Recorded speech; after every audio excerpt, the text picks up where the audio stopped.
নমস্কার, মহুয়াস ডেইলি ব্লগে আরো একবার আপনাদের সবাইকে স্বাগত জানাই। আশা করি আপনারা সবাই ভালো আছেন। আমাদেরও এখানে বেশ দিন কাটছিল ভালোই, কিন্তু কিছু একটা এমন হয়েছে যে কারণে বর্তমানে আমরা খুবই একটা কঠিন পরিস্থিতির মধ্যে দিয়ে পার হচ্ছি। আমরা ঠিক ৮ মাস আগে কলকাতা থেকে ইংল্যান্ডে আসি সুদীপ্তর কাজের সূত্রে। তো ইংল্যান্ডের জীবনযাত্রা আর কলকাতার জীবনযাত্রার মধ্যে অনেক পার্থক্য রয়েছে।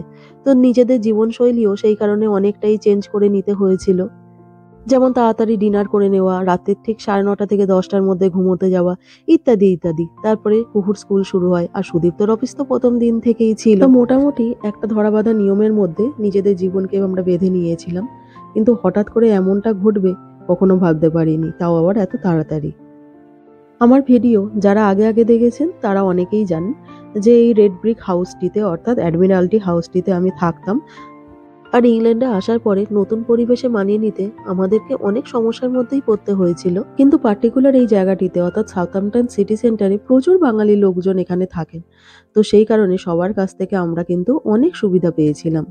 কিন্তু এই এত সুন্দর শহরটাকে হঠাৎ করে কেন আমাদের ছেড়ে চলে যেতে হচ্ছে, তো আজকের ভিডিওতে আমি আপনাদেরকে সেটাই জানাবো।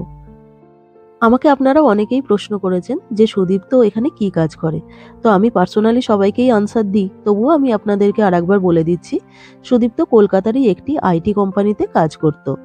এবার কোম্পানিটার আমি নাম বলছি না, তার কারণ এখন আমি তো সোশ্যাল মিডিয়ায় একেবারে নতুন। তো তাই কি করতে হয় আর কি করতে নেই সে সম্বন্ধে আমার অতটা ধারণা নেই। তো কলকাতারই একটি নামকরা আইটি কোম্পানিতে সুদীপ্ত চাকরি করত, আর ওই কোম্পানি থেকেই সুদীপ্তকে অনসাইটে পাঠানো হয়। আর অনসাইটে পাঠাবার মানে হলো যে প্রজেক্টের থ্রুতে অনসাইটে এসেছে সেই প্রজেক্টের যারা কাস্টমার তাদের অফিসে বসে তাদের সাথে কাজ করা। তো সুদীপ্ত এতদিন ধরে যে প্রজেক্টে কাজ করছিল সেই প্রজেক্টের যারা ক্লায়েন্ট তাদের অফিস হচ্ছে ইংল্যান্ডের এই সাউথহ্যাম্পটনে। তো সেই কারণে আমরা সাউথহ্যাম্পটনে এসেছিলাম। কিন্তু আগামী জানুয়ারি মাসে যেহেতু সুদীপ্ত প্রজেক্টটা চেঞ্জ হয়ে যাবে, তো সেই কারণে আমাদেরকেও সাউথহ্যাম্পটন থেকে অন্য জায়গায় শিফট করে যেতে হবে। আর সুদীপ্ত নতুন যে প্রজেক্টটাতে জয়েন করছে সেটার আবার অফিস হচ্ছে ম্যানচেস্টারে। তো তাই আমাদেরকে খুব শীঘ্রই ম্যানচেস্টারের দিকে শিফট করতে হবে। আপনারা অনেকেই জানেন ইংল্যান্ডেরই আরও একটি শহর হচ্ছে ম্যানচেস্টার। তো ম্যানচেস্টার থেকে সাউথহ্যাম্পটনের দূরত্ব হচ্ছে 5.5 থেকে 6 ঘন্টা। তো কাজেই বুঝতে পারছেন যে সুদীপ্তর পক্ষে এখন ডেইলি প্যাসেঞ্জারি করে এখান থেকে ম্যানচেস্টারে যাওয়া এবং সেখানে গিয়ে কাজ করা আবার বাড়িতে ফিরে আসা সেটা কোনোভাবেই পসিবল না। আর এখন ওয়ার্ক ফ্রম হোমেরও যেহেতু অপশনটা নেই, সবাই যেহেতু অফিসে এসেই কাজকর্ম করে, তো সেই কারণে তড়িঘড়ি আমাদেরকে এখান থেকে এখন শিফট করতেই হবে। আর মাত্র 7-8 মাসের মধ্যে ইংল্যান্ডের একটা শহর থেকে আর একটা শহরে শিফট করাটা যে কতখানি সমস্যার, আজকের ভিডিওতে আমি আপনাদেরকে সেটাই জানাবো। বর্তমানে ইউকেতে বাড়ি ভাড়া নিতে গেলে মিনিমাম 1 বছরের কন্ট্রাক্টে সাইন করতেই হবে। মানে 1 বছরের কন্ট্রাক্ট ছাড়া এখানে কোনো বাড়ি ভাড়া পাওয়া যায় না। আর এই কন্ট্রাক্টটা কিন্তু কোনোভাবেই ব্রেক করা যায় না। আর আপনি যদি ব্রেক করেন তাহলে সেক্ষেত্রে লেটিং এজেন্টরা আপনাকে প্রচুর টাকা চার্জ করবে। কিছু কিছু লেটিং এজেন্ট তো এরকমও আছে যে আপনি যদি 7 মাস থেকে বাড়ি ছেড়ে দেন তাহলে আগামী 5 মাসের পুরোপুরি ভাড়া ওরা নিয়ে নেয়। আর বর্তমানে ইউকেতে 1 লাখ টাকার কমে কোনো বাড়ি ভাড়া পাওয়া যায় না। আবার তার সাথে অ্যাডভার্টাইজিং বা মার্কেটিং এর ভাড়া হচ্ছে আলাদা এবং ক্লিনিং এর টাকাও আলাদা। কিন্তু আমাদের যারা লেটিং এজেন্ট তারা আবার অতটা খারাপ নয়, তারা আমাদেরকে বলেছে 1 মাসের বাড়ি ভাড়া এক্সট্রা দিতে। তবে হ্যাঁ, যতদিন পর্যন্ত এই ফ্ল্যাট আনঅকুপাইড থাকবে, মানে 1 মাসের মধ্যে ওরা যদি নতুন ভাড়াটে না পায়, তো তাহলে সেক্ষেত্রে আবার নেক্সট মাসেরও ভাড়া কিন্তু আমাদেরকে দিতে হবে। এটা গেল প্রথম সমস্যা। দ্বিতীয় হচ্ছে আপনারা অনেকেই জানেন যে আমি এখানে আনফার্নিশড ফ্ল্যাটে থাকি। তো সেই কারণে আমাকে কিছু কিছু ফার্নিচার কিনে নিতেই হয়েছে। আর এখানে ফার্নিচার তো কেনা খুব ইজি, কিন্তু আবার সেই ফার্নিচারগুলোকে আপনি যদি লোককে না বিক্রি করতে পারেন তাহলে সেক্ষেত্রে আপনাকে পয়সা দিয়ে সেই ফার্নিচারগুলো কোথাও ডাম্প করাতে হবে। এরপরে তৃতীয় সমস্যা হলো ম্যানচেস্টারে ঘর পাওয়া। সেটাও কিন্তু এতটা ইজি ব্যাপার নয়। তার কারণ ইউকেতে কোনো জায়গায় যদি আপনি ফ্ল্যাট নিতে চান মানে ভাড়াতে, তাহলে সেক্ষেত্রে আপনাকে সেই জায়গায় গিয়ে ফিজিক্যালি ভিউ করতে হয়। যেমন সাউথহ্যাম্পটনে বর্তমানে আমরা যে বাড়িটাতে আছি সেই বাড়িটা কিন্তু ভাড়া করে নিয়েছিলাম আমরা কলকাতায় থাকতে। তার কারণ হলো এখানে আপনাদেরকে আগেই বললাম যে প্রচুর বাঙালি লোকজন আছে, আর তাদের মধ্যেই একজন এসে এই ফ্ল্যাটটাতে ভিউ করে গিয়েছিল। কিন্তু ম্যানচেস্টারে সুদীপ্তর প্রজেক্টটা যেহেতু একেবারে নতুন, তো তাই সেরকম পরিচিত কেউ নেই যে গিয়ে ভিউ করে দেবে। তো সেই কারণে বাড়ি পাওয়ার ক্ষেত্রেও একটা বিশাল সমস্যা এসে দাঁড়িয়েছে। আর আমরা এখান থেকে যদি বাড়ি ভাড়া না পাই তো তাহলে সেক্ষেত্রে আমাদেরকে এয়ারবিএনবি মানে ওই হোটেল বুক করে থাকতে হবে। কাজেই বুঝতে পারছেন কতটা সমস্যার মধ্যে আমরা এখন পড়ে গেছি। আর এটার জন্য আমরা আগে থেকে কিন্তু প্রস্তুত ছিলাম না। কারণ এটা আমাদের কাছে অনেকটা বিনা মেঘে বজ্রপাতের মতন। তবে আইটিতে যারা যারা কাজ করেন তারা জানেন যে বিদেশে এলে এই ধরনের সমস্যাটা লেগেই থাকে। তবে আমাদের ক্ষেত্রে সমস্যা হচ্ছে যে আমাদের সঙ্গে আরো দুটো বাচ্চা আছে, তাই কাজেই আমরা এখন বুঝতেই পারছেন যে প্রচন্ড একটা কঠিন সময়ের মধ্যে দিয়ে পার হচ্ছি। কিন্তু হাতে এখনো কিছুটা সময় আছে, তো চেষ্টা করছি তার মধ্যে এই ফার্নিচারগুলোকে অ্যাটলিস্ট যদি কোনোভাবে লোককে বিক্রি করে দেওয়া যায়। আর সুদীপ্তও সেটারই চেষ্টা করে যাচ্ছে সকাল থেকে, দেখি ও কোনো কিছু পেলো কিনা। কি মার্কেট প্লেসে ইয়ে করলে? আজকে তো একজন আসবে বলছে। আজকে? কোনটা? টেবিলের জন্য। কখন আসবে বলেছে তো তোমার 12 নাগাদ, দেখছি। এই 30 পাউন্ডে কি দিয়েছিল এটা? ও আচ্ছা, কিং সাইজ ম্যাট্রেসটা। আচ্ছা, আমাদের এখনো পর্যন্ত 3টে জিনিসই শুধুমাত্র বিক্রি হলো, একটা কার্পেট, একটা ভ্যাকিউম ক্লিনার, আর কি হলো, আর ট্রলিটা হলো। 3টে হয়েছে। আর খেলাগুলো কি ফ্রিতে দিয়ে দিয়েছিল? ওই একটা মহিলা আসবে বলেছিল, আজকে বা কালকে হয়তো আসবে, এখনো কনফার্ম বলেছে আসবে। নিয়ে গেলে ভালো, না হলে জিনিসগুলো কোথায় যে ফেলবো। তো এখানে ওই ফেসবুক মার্কেট প্লেসটা আছে বলে সে যাই, পয়সাটা তো বড় কথা না, এখন এখানে জিনিসপত্র রেখে দিলে তো সেটাতে আবার আরো সমস্যা, যে পয়সা দিয়ে ডাম্প করতে হবে। ফেসবুক মার্কেট প্লেসে ওই ফার্নিচারগুলো আপলোড করে দিয়েছিলাম, তো এখন দুজন এসেছেন আমাদের ডাইনিং টেবিলটা কেনার জন্য।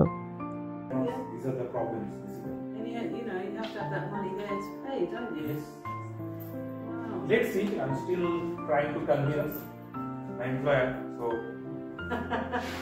You need to shout very loudly. yes. If you Elliot, if you unscrew them ones as well, the legs will Is come there? apart. Yeah, this in here. Oh, that. If you unscrew them, the legs should. Oh, you want to unscrew this Is as that well? right? Yeah, because then they'll separate, go flat, won't they? Okay, I haven't did that, but I think okay. Let me see. Because otherwise you have to come back to them. You have these keys, right? Yeah. Very nice. এই দেশের মাগুলো কত কুল টাইপের হয় ভাবুন। এই ছেলেটা ওর গার্লফ্রেন্ডকে নিয়ে নতুন একটা ফ্ল্যাটে শিফট করছে, তো মা এসেছে এখন ছেলের জন্য নতুন ডাইনিং টেবিল কিনতে।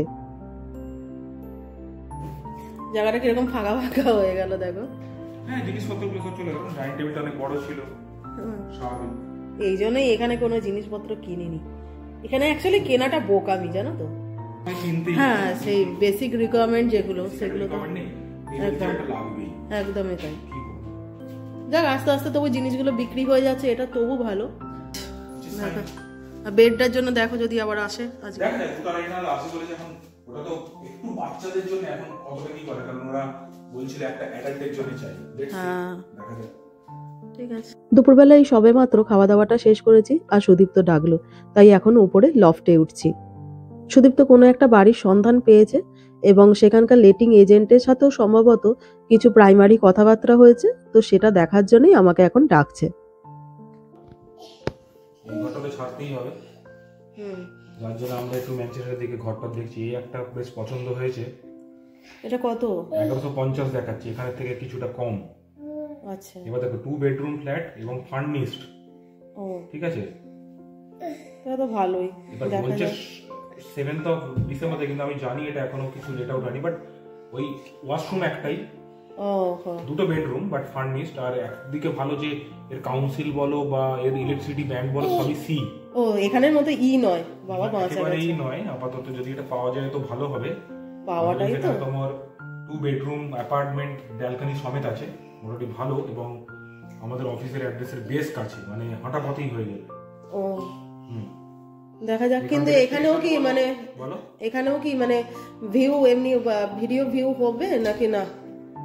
রিকোয়েস্ট করা যেতে পারে, এখন তারপরে দেখতে হবে কি বলে। বেসিক্যালি ওটাই, ভিউ এর তো সমস্যাটাই বেশি এখানে। যেমন এই মানে লোকজন ছিল, করে দিয়েছিল ভিউ আমরা এখানে আসার আগে এই ফ্ল্যাটটাতে, কিন্তু এদিকে পেছনে ঝুলছে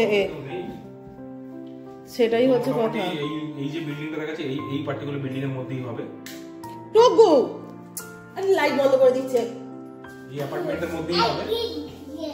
আমি ফ্লোরটা অবশ্য দেখিনি, দেখাচ্ছে না।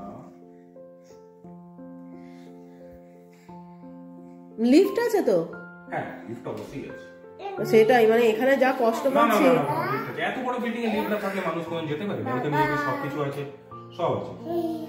দেখা যাক, যদি পেয়ে যাই খুব ভালো হয়। এত টেনশনে দিন কাটছে না। এই যে located on the 5th floor, এই যে hallway storage, a large open plan lounge, dining kitchen with adjoining balcony, 2 double bedroom and a main family bathroom suite। মানে একটু বড় একটাই না, একটাই একটু বড়। আচ্ছা আচ্ছা।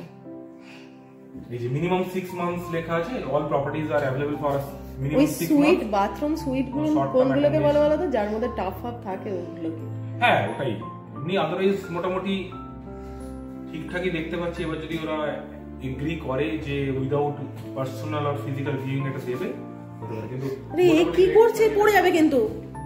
আরে বাপ রে, দেখো দেখো দেখো দেখো দেখো দেখো দেখো, দাঁড়াও দাঁড়াও, আস্তে দাঁড়াও দাঁড়াও দাঁড়াও, তুমি নড়ো না, তুমি উঠলেই কিন্তু ও পড়বে।